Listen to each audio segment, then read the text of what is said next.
Good morning guys, John here, back at the Living with Big Cats program again in South Africa. So this morning I'm going to be showing you some of the interactions and some of the enrichment activities that we do with the animals.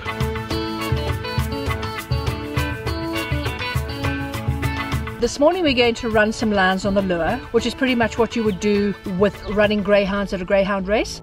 These guys do it for fun. We also, it's very good for their exercise, for obviously their condition, to keep muscled and keep toned. And also it's fun for them, they enjoy it. It's an enrichment program for them.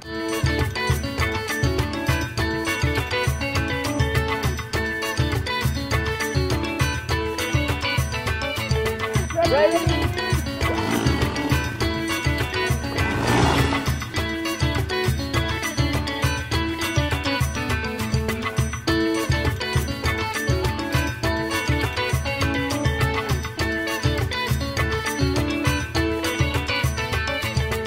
Hey boy, hey.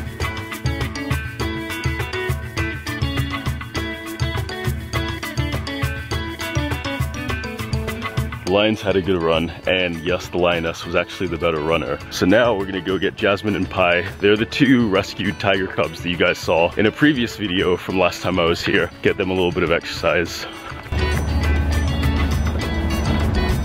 Whenever you're ready, please can you come this side? Let's go down this side.